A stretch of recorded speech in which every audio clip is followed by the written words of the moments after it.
big story in the financial and tech world erupted at the weekend. It was the revelation by David Heinemeier Hansson, DHH, co-founder and CTO of Basecamp on Twitter, that Apple Card had given him a credit limit that was 20 times larger than his wife's. Which is odd, given that they file joint tax returns and that her credit score is actually higher than his.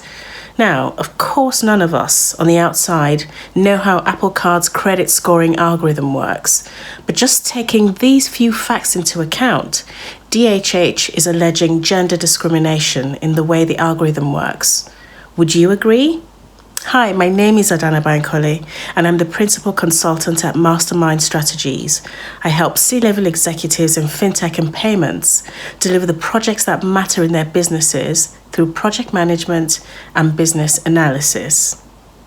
The tweets from DHH quickly gained attention online, and Apple co-founder Steve Wozniak even chipped in to share a similar experience, as he was given 10 times the credit limit his wife was and had been unsuccessful getting through to a human being to challenge the decision. Again, quite an odd outcome, since they do not own any separate assets or bank accounts. This episode highlights one of my big concerns about AI and machine learning. It's a challenge for these technologies to produce fair and equitable outcomes for people of different backgrounds when they are predominantly developed by experts from one single demographic, white and male. I have to be honest, what concerns me even more than the implicit gender bias is the racial one. For example, several stories and academic articles have been published about how facial recognition technology can recreate racial bias by falsely identifying Black and other ethnic minority people. Law enforcement agencies are aware of these imperfections but continue to run trials without first addressing the fundamental flaws. Why, you might ask? Because the technology is considered an invaluable crime-fighting tool. I'll give you another example. Do you use a Fitbit? I do. I'm obsessed with tracking my steps and sleep. While it transpires, the wearable device is likely to provide incorrect readings for people with darker skin because the technology used by manufacturers was designed with light-skinned people in mind. And as far as I know, not much has been done to correct this glaring anomaly.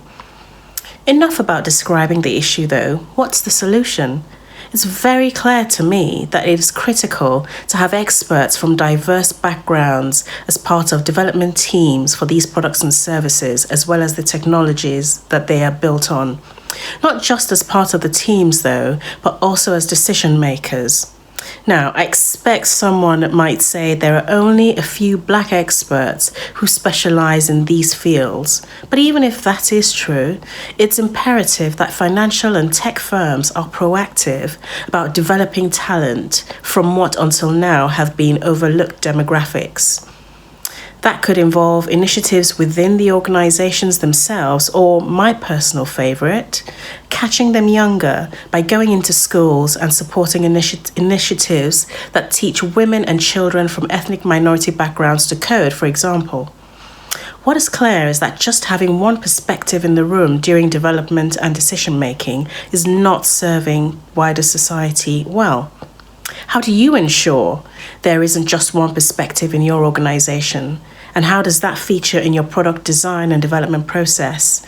I'd love to hear what you think in the comments.